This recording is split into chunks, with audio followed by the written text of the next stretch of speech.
Let's cook with meunière আজকের এপিসোডে সবাইকে ওয়েলকাম জানাচ্ছি।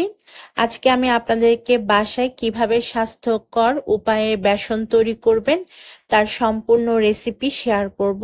আশা করছি আপনাদের ভালো লাগবে। আর এভাবে বেসন বানিয়ে পুরো রমজান মাসের জন্য চাইলে সংরক্ষণ করে রাখতে পারেন।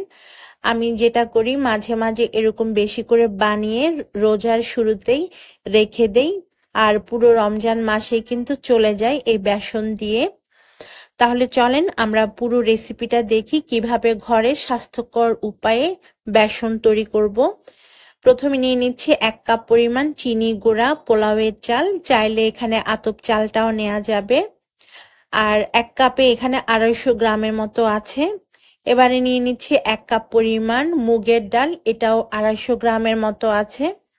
সাথে নিয়ে নিব 1 কাপের মতো খেসারির ডাল। সব উপকরণ আমি 250 গ্রাম করে নিয়েছি। মসুরের ডাল নিয়ে নিচ্ছি 1 কাপ, সেই সাথে বুটের ডাল নিয়ে নিচ্ছি 1 কাপ। অনেকে বেসন তৈরিতে মটর বুটের ডালও ব্যবহার করেন। আসলে আপনারা যদি ছোলা বুটের এই ডালটা ব্যবহার করেন তাহলে মটর ডাল ব্যবহার করার কোনো দরকার নেই। তো সমস্ত উপকরণ আমার নেওয়া হয়ে গিয়েছে বেসন তৈরির। আমি আজকে 5 রকমের উপকরণ নিয়েছি, 4 ধরনের ডাল আর 1 কাপ নিয়েছি চিনি গুঁড়া পোলাওয়ের চাল। এখন এই সবগুলোকে একসাথে মিশিয়ে নিব। মিশিয়ে নেওয়ার পর আমি কয়েকবার পানি চেঞ্জ করে খুব ভালো মতো ধুয়ে নিব। আর খুব ভালো মতো ধুয়ে নিতে হবে। ধুয়ে আমরা এই চাল ডাল একটা স্ট্রেনারে এভাবে পানি ঝরাতে দিব। যখন সম্পূর্ণ পানিটা ঝরে যাবে তখন আমরা এগুলোকে রোদে শুকাবো।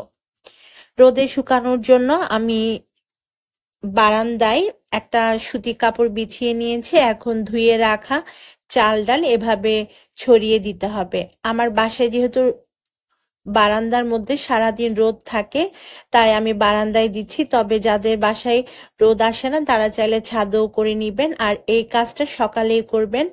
সকালে যদি আপনি এইভাবে চাল ডাল ধুয়ে রোদে শুকাতে দেন তাহলে সারাদিনের রোদে এগুলো বিকাল হতে হতে শুকিয়ে যাবে, আর আপনারা চাইলে এগুলো ভাঙিয়ে নিতে পারবেন। তো আমার বিকাল বেলা হতে হতে আমার চাল ডাল খুব সুন্দরভাবে শুকিয়ে গিয়েছে। এখন এগুলো একদম পারফেক্ট ভাবে তৈরি বেসন তৈরির জন্য। আপনারা চাইলে বেশি করে এভাবে ধুয়ে যেখানে চাল ভাঙানো হয় বা চাল মশলা ভাঙানো হয় গুঁড়া করা হয় আর কি, সেসব দোকানে এগুলোকে গুঁড়া করে নিতে পারেন। যে কোনো বাজারে কিন্তু চাল মশলা ভাঙানোর দোকান থাকে, সেখানে আপনারা এটা করে নিতে পারেন। আমি বাসায় ব্লেন্ডারে করে নিচ্ছি। শুকানোর পর দেখেন এগুলো আগের অবস্থানে চলে এসেছে, একদম ঝরঝরে হয়ে গিয়েছে। এখন আমি এগুলোকে একটা ব্লেন্ডার জারের মধ্যে নিয়ে নিচ্ছি। ব্লেন্ডার জারের মধ্যে নিয়ে নেওয়ার পরে আমি এগুলোকে ফাইন পাউডার করে ব্লেন্ড করে নিব।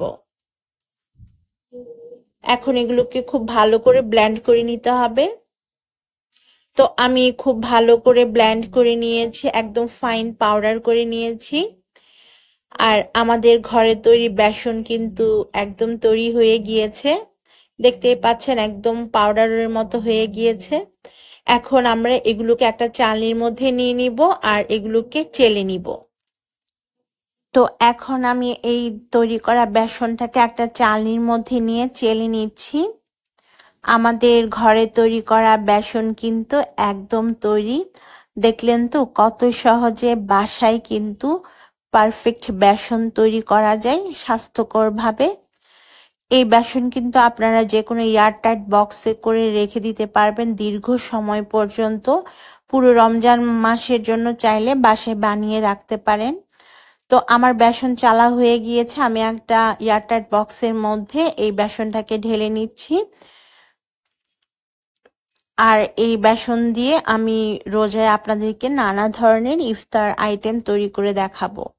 আশা করছি আমার আজকের পর্বটি আপনাদের কাছে ভালো লেগেছে। ভালো লাগলে আমার চ্যানেলটাকে সাবস্ক্রাইব করে পাশে থাকা বেল বাটনটি প্রেস করে রাখবেন। আর যারা ফেসবুক থেকে দেখছেন তারা আমার পেজটাকে ফলো দিতে কিন্তু একদমই ভুলবেন না। আজকের মতো তাহলে আমি বিদায় নিচ্ছি। সবাই অনেক ভালো থাকবেন, সুস্থ থাকবেন। আল্লাহ হাফেজ।